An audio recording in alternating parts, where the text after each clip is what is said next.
Hey, what's up guys, it's your boy Hectango back again with another video, and in today's video I'm going to be reviewing the Hyperkin HDTV cable for the PlayStation 2 and PS1.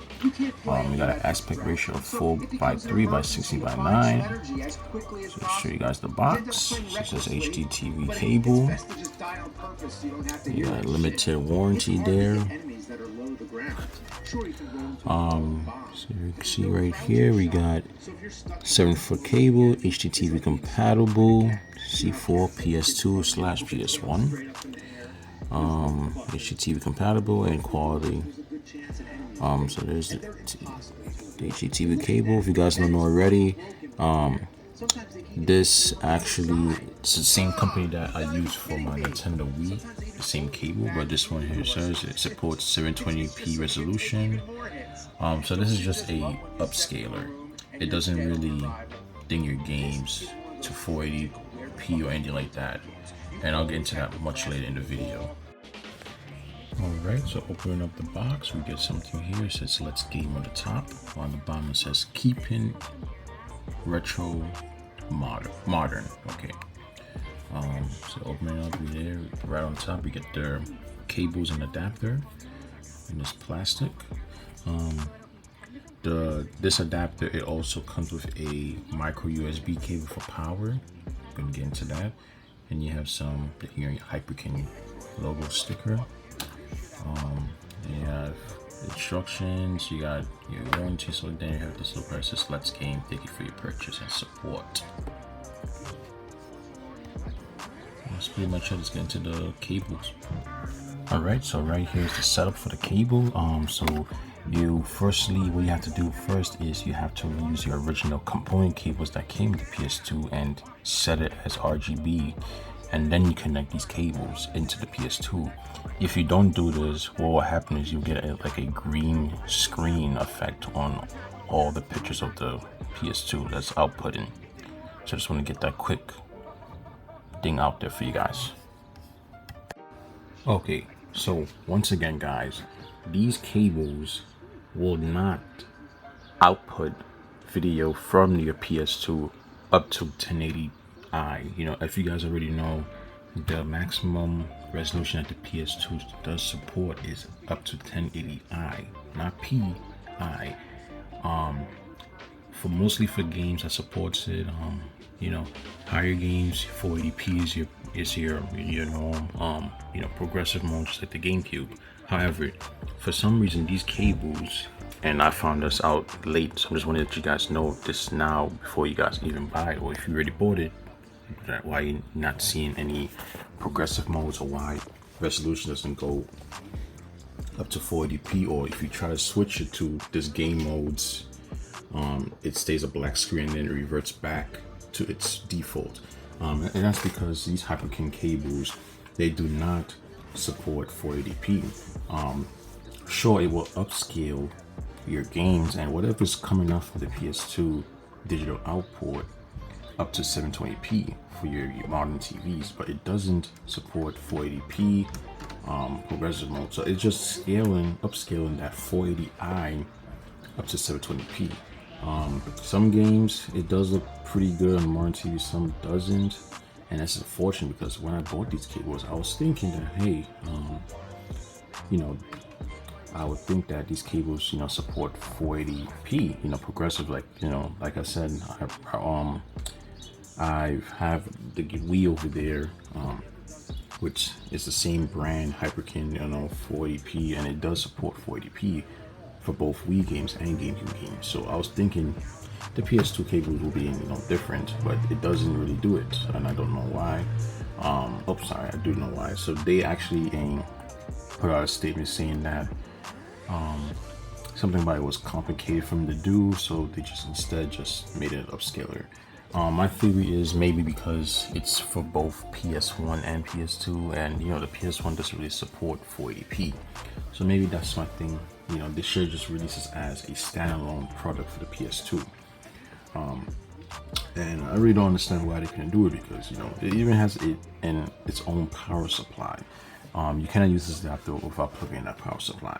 So yeah, If you do try to put it in the other modes, you'll just get a green screen like I said before. And if you do try to switch the resolution to anything higher than 480i, or progressive in most games for PS2, you just get a black screen, no picture on the screen, and then the games usually after 15 seconds it would actually revert back to its original output, because when you change the resolutions you have to confirm it. It's like a fail-safe thing, so in case you mess up and you put the wrong resolution, it doesn't stay there and give you that constant black screen. So it will revert. You have to confirm once you change the resolution that you want to confirm that you want to keep the resolution. But since you can't really see anything because of a black screen, it will revert back to whatever resolution, and that's the downfall of this cable. So I just want to let you guys know before you guys say that it says output 720p, but the games are not really that resolution. Just want to put that out there for you guys.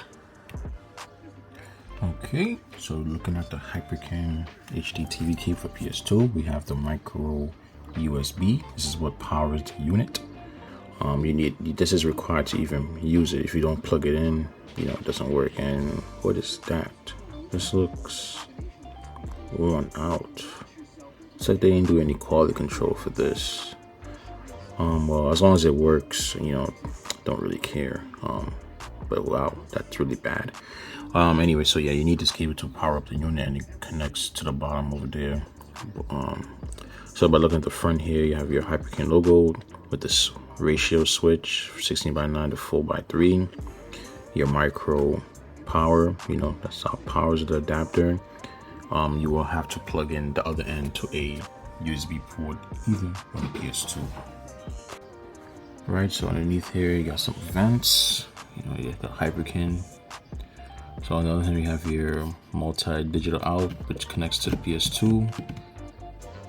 And on the other hand, you have your HDMI. Very basic cables. This connects to both PS1, PS2, and PS3 if you wish. So there you go. So let's get some picture and end this video. Alright guys, so I'm just going to show you guys real quick of the setup. So obviously connected from the back of the PS2, we have our AV multi-out, which is the hyperlink cable. Goes to the back of the PS2, and to that end we come right here is the Hyperkin adapter. So you can see here there's your LED activity light right there.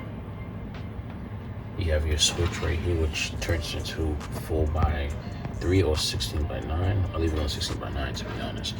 Your AC adapter for power. You need to always have power for this thing. And yeah, the other end I have it hooked up to my razor rip saw right here. Pretty sure you guys seen the video of this. It's my PS5, my gaming PC. But yeah, so here's the PS2. Don't worry, a video will be coming on this review, and if it's worth it. Just don't really have time now, but this is everything set up here. There's the PS3. So here we go right here. I have everything on OBS already set up. So the Hyperkin, it's always active. There's always a signal in it. So when you plug it in, it will always have this little thing that says no signal and stuff like that until you power on the PS2. So I'm gonna power it on and show you guys pictures and gameplay and stuff like that, but I just want to power it on to show you guys. So 3, 2, 1. All right, the screen, it changes. So I just want to show you guys everything is working on OBS. So I'm going to actually transfer this to OBS so you guys don't have to get any phone camera stuff like that. So I'll be right back for you guys.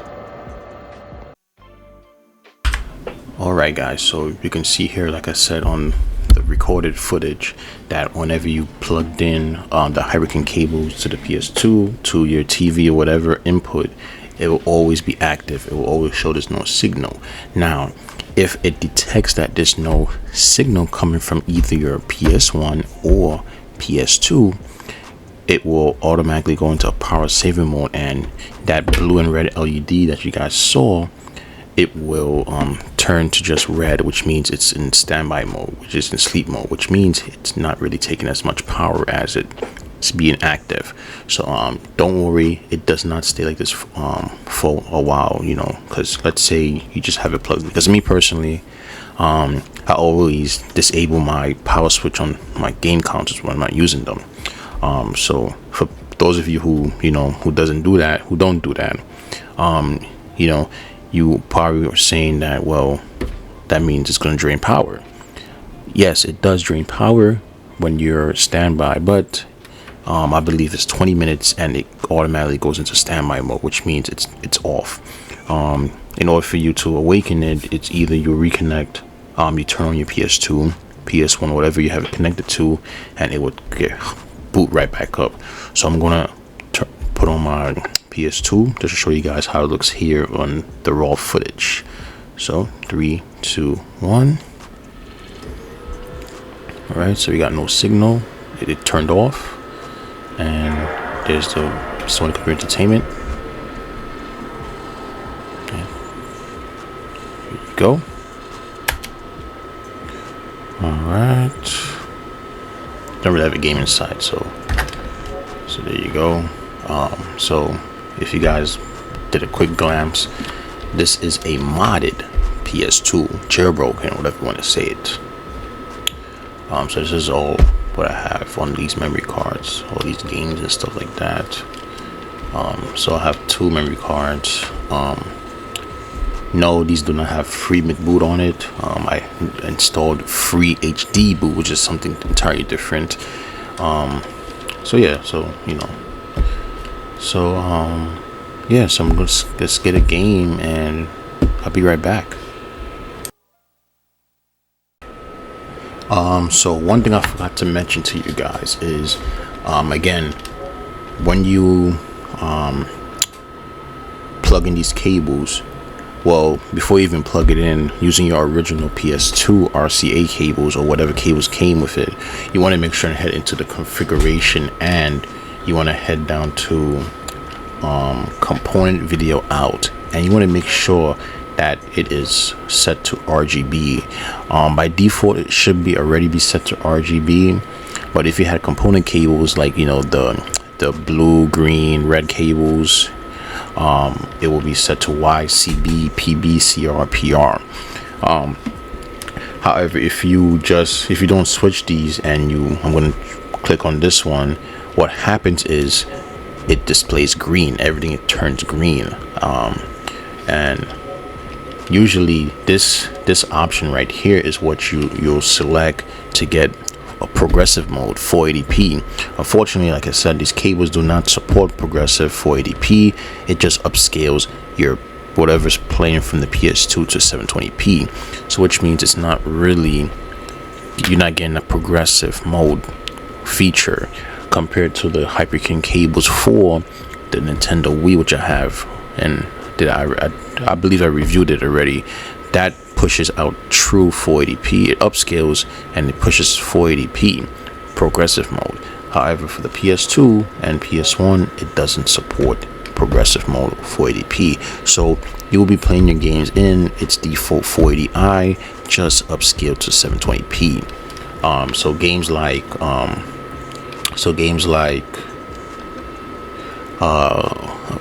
Gran Turismo, you won't really be able to push it up to 1080i, which is the highest the PS2 outputs its games, unfortunately, with these cables. Again, if you don't mind that, you know, go for it. If you don't, me personally, I already got it. I was really hoping that these cables supported 480p progressive mode. Unfortunately, it doesn't. Will I return it? Yes. If I was really picky, I would return it. But you know, it just, you know, it's serving its purpose, which is allowing me to play my PS2 games. So I'll let you guys be the judge of that and how this video looks, and you'll be the judge if you want to purchase these cables or not. But me personally, I would purchase these cables. So I'm gonna actually play a game and we get back to the video. Right, so here's a game. I'm not gonna make this video too long because again, this is just showing you guys the capabilities of these cable. I'm gonna use the game Incredibles, which is one of my games that I grew up playing. I actually played this. I originally had this game for the GameCube, but I happen to have it on PS2. Again, PS2. I just think PS2 is usually a system more, more towards, to non-casual gamers, like hardcore gamers, adults and stuff like that. So hence is why I have it on PS2. So you want to skip all that. This is not the level I'm actually gonna play. I'm actually can't skip that right now. Okay. So you guys don't already, Incredibles 2004 movie game. It's a pretty good, decent game. The second one, which was Rise of the Underminer, yeah, that game, it wasn't the same like this. So I'm actually gonna go to this level. Actually, one of my favorite levels, playing as Dash, the fast guy. But yeah, just look at the picture, tell me what you guys think. Like, do you think the quality is good?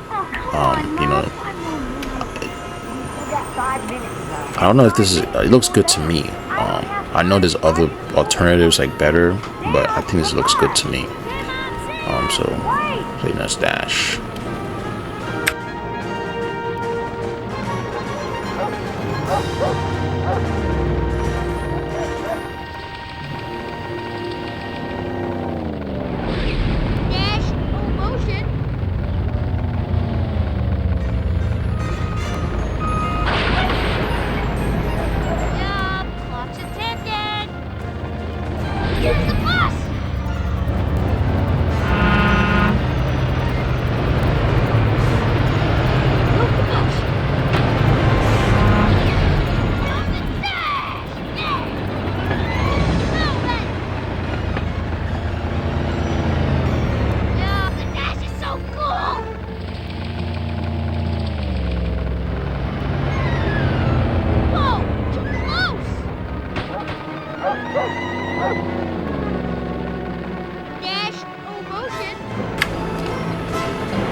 Right, so I think we might end it right here because I'm just showing you guys, oh, how I did not die is crazy.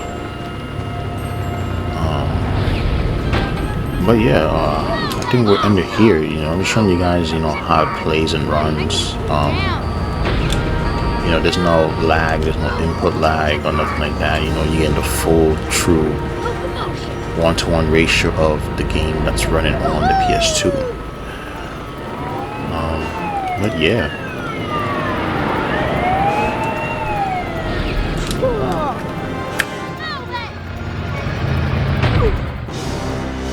Alright, so we ended there, to be honest, because it just died. Yes. It's probably one of my favorite levels. You actually play as Dash two times in this game. This whole entire game you play as him twice. Obviously the first time is here going to school, and the other one is at in the island where you're escaping from the guards, just like in the movie. One thing about this game is it really follows the movie, like it really follows it well. But yeah, so anyways, so I'm gonna end this here. Yeah. I'm the Dash. So to be honest, in conclusion, I personally would pick these cables up. It's a bummer that it doesn't support, it doesn't support 480p progressive mode. But it does upscales your games up to 720p.